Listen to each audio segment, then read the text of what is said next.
Okay, let's be honest for a second. When your teacher wrote a big ugly expression on the board and said, "Now factorize this," did you feel excited? Or did your brain just quietly log off? Factorization is not some sort of punishment invented by mathematicians who hated students. It is literally one of the most powerful tools in all of mathematics. And once you see the pattern, or so-called hacks behind it, you will start factorizing things in your head faster than most people can. Today I am going to show you those hacks step by step with the actual math behind each one. Let's get into it.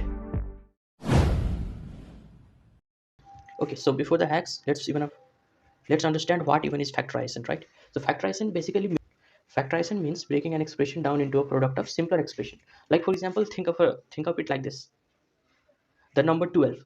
Yeah, you can write it as 2 into 6, right? Because number 12 can be factorized as 2 into 6, 2 into 6, or we can factorize it as 3 into 4 as well, right? And again, this 6 can be further factorized as 2 into 3, which means 6 can be factorized 2 into 3. So we got 2 into 2 into 3. Now this last one is something called prime factorization, because the last one cannot be further factorized. So it is called prime factorization because it has all the terms fully broke down and nothing left to factorize, right? Now let's take an algebraic expression of form x square minus 5x plus 6. This can be written as x minus 2 and x minus 3. Means the quadratic equation can be factorized as two linear factors. What we did basically, we basically took one messy quadratic equation and broke it down into two clean linear factors. But why does even factorization matter? Why does this even matter? Yeah, because factorized form lets you to solve equations instantly, simplify the fraction, find the roots of polynomial equations, right? And in higher maths, even decompose a complex function. So now, what even is fraction and what even is factorization and why we need to do it. So let's move on to the hacks. The first hack is hunt for common factors first. Rule is, before doing anything else, always look for greatest common factor, which is GCF for all terms in the expression. We can take an example here: 6x cubed. Here is an algebraic expression: 6x cubed plus 9x square minus 3x. Okay, so first of all, we are looking for the coefficients here: 6, 9, and 3. Just write it down here: 6, 9, 3. So what is the greatest common factor, GCF here? GCF basically means what number could divide all of these three exactly. So 3 could divide 9, 3 could divide 6, and 3 could divide 3, obviously. So the greatest common factor is 3 here. We'll talk for now. We'll consider the algebraic terms here, which are x cube, x square, and x. The greatest common factor in this case obviously is x, right? So we got the greatest common factor 3x. So the next step will be, we will take 3x common from this. So if we take 3x common from the above algebraic expression, we'll get square inside here, and then 3x and minus 1. So this is the way to take the common by evaluating the greatest common factor. All right, and now the expression inside this is much easier to work than the previous one, right? What is the mathematical principle here? The mathematical principle here is basically the reverse distributive law. Why it is called the reverse distributive law? Because distributive law basically suggests that if there is something inside the bracket and there is a term outside the bracket, then we multiply both the term with the term outside the bracket, which means a bracket b plus c will be ab plus ac. But in this case, we are taking something out of the bracket, right? We are basically taking a common term from all the terms of the expression out of the bracket. So this is reverse distributive law, and that's about the hack. And always do this. Always do this first every single time. This is not an optional, it is compulsory. You need to find the common term first to simplify the expression when you are going for the factorizing. All right, the second hack is splitting the middle term trick. This one is a classic hack for the quadratic of the form ax square plus bx plus c equal to 0, the standard form, right? So what we do, this is also called AC method. Okay, and then what we do it, we will learn the steps using the example. So let's take example 2x square plus 7x plus 3. The first step is multiply a and c. Now we need to find the a, b, and c from the expression. When we compare this expression with the standard expression, we will get a as 2, right? Because this is 2. Now b is 7, so let b as 7, and then c is 3. So let c equals 3. Now we need to multiply a and c. When you multiply a and c, we'll get a into c equals 2 into 3, which is 6. All right. Now the second step is find two numbers that multiply to AC and add up to B. Means we need to calculate two numbers. Means let us say those numbers be x and y. Okay, we need to calculate x and y, which will be summed up. No, sorry, which will not be summed up. The number that multiply to AC, which will be multiplied to AC. When multiplied, it becomes AC, and when added up, it will be equal to B. So we have B as 7 and AC as 6. So what are the two numbers? When multiplied, it becomes 6, and when added up, it becomes 7. They are 6 and 1, obviously, because when you multiply 6 times 1, it's 6, and when you add up 6 and 1, it becomes 7, right? So the two numbers are x equals to 6 and y equals to 1. We got it. Now the third step is to split the middle term using those number. Now we need to split the middle term of the given equation, the given example, using these two number. The middle term is 7x, the middle term is bx, right? So we will write it as 2x square plus, now this 7x can be split as 6x plus x plus 3. Okay, we have splitted the middle term using these two numbers we have calculated, right? So now we got 2x square plus 6x plus x plus 3. Now we need to factor by grouping. Now we need to group it first. Okay, so we will take the first two terms here, one this and this one and this one. So I will take 2x as common. We'll get x plus we'll get 3 here.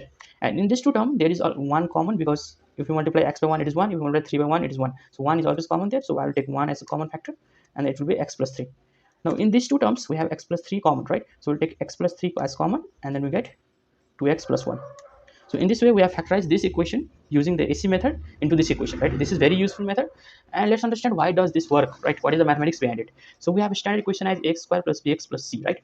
Now let us assume that the factors of this equation we got in the form of x plus 3 and 2x plus 1. The standard form be px plus q and rx plus s, right? So when, if these are two factors of the standard equation, so when we multiply these two equations it should result to this one, right? So when we multiply px plus q and rx plus s, you can open it, right? You can multiply it. So prx square plus psqrx plus qs, and when you multiply it you can take x common from the two terms and then it will result to this one, right? So when we compare it with the standard equation, this equation, when we compare it with ax square plus bx plus c, we get a as pr, right? We get b as ps plus qr, and you get c as qs. And then ac, when you multiply a and c, it will become to prqs. So basically what we are evaluating here, we are evaluating two numbers that multiply to prqs and then add up to b. So we are basically distributing b into two numbers, right? Which we did in the step 3 here, the split, right? So in this way you can use this hack, and this one works every single time for any factorable quadratic equation, or you can say the quadratic equation in the form of ax square plus bx plus c. All right. All right, let's move on to the hack number 3. The third hack is differences of a square. Okay, so this might feel like a cheat code. Yeah, whenever you see an expression in the form of a square minus b square, basically the difference or subtraction of two perfect square, we can directly factorize it as a plus b and a minus b. We'll look at some example to get it. X square minus 25. X square is a perfect square.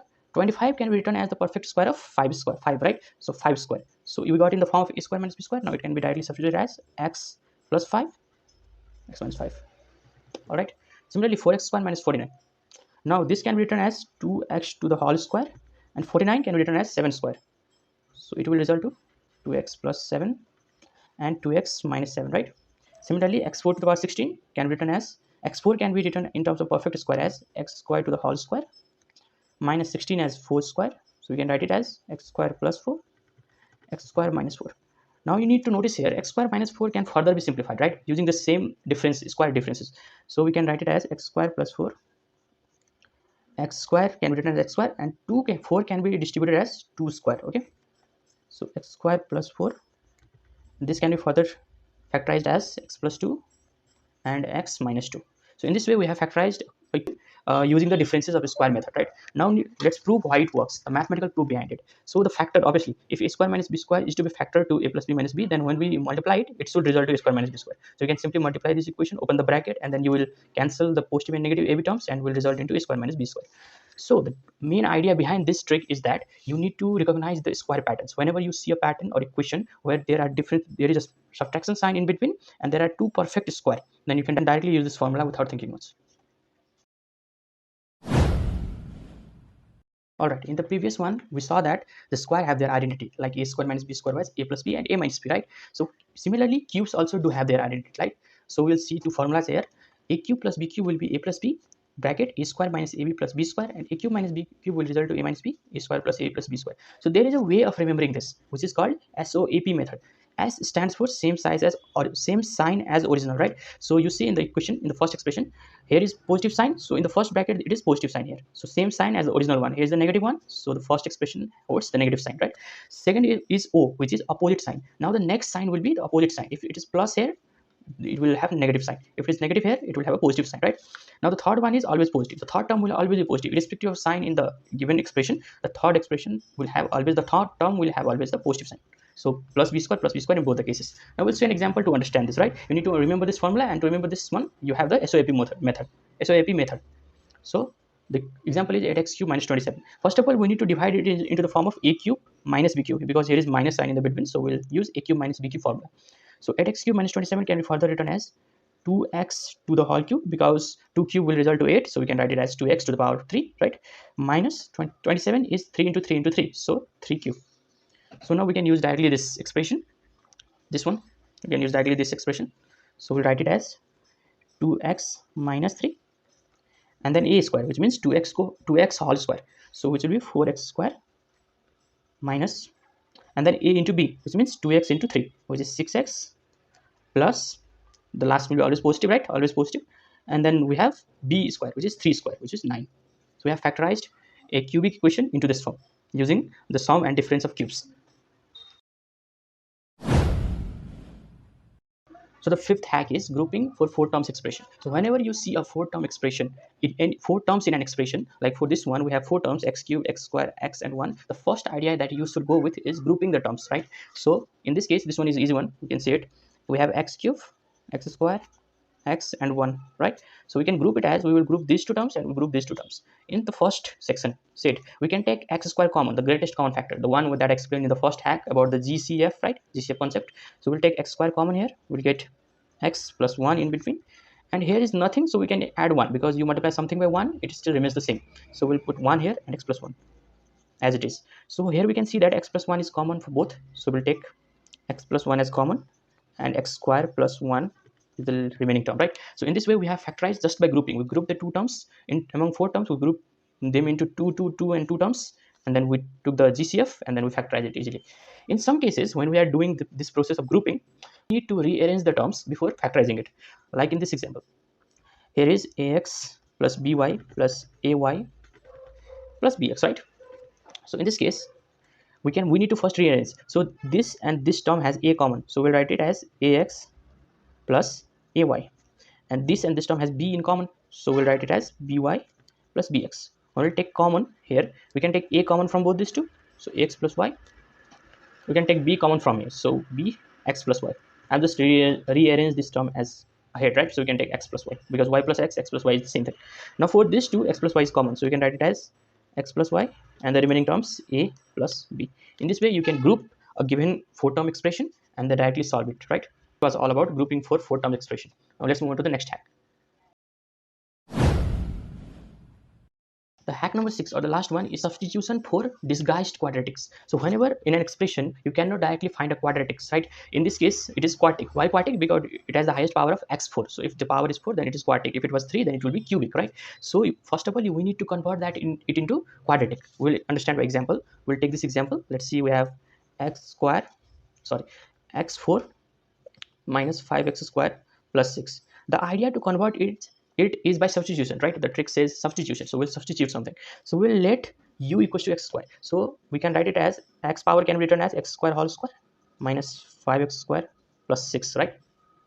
So we have substitute x square with u, so here we can write u square minus 5x square, x square can be replaced as u, so u and then plus 6. Now this is a simple quadratic equation. We have converted a quadratic equation into quadratic equation, right? Now we can just use the AC principle, the one that I taught you in hack second, right? The AC method. So we need to divide the middle term, split the middle term. For that we need to multiply a and c, so 6 and nothing is ahead in here, so it's 1. So we need to find 2 terms that multiplies up to 6 and add up to 5. So what are they? The 2 terms will be minus 2 and minus 3, right? The 2 terms will be minus 2 and minus 3, because when we multiply minus 2 and minus 3, we'll get 6, because negative will be multiplied to positive, and when we add up minus 2 plus minus 3, we'll get minus 5. That is what we required here, right? So we'll split the term into minus 2 and minus 3. So minus 2u minus 3u plus 6. Now it will become, we will take u common from here for this 2 term and then this 2 term. First of all, let's consider this 2.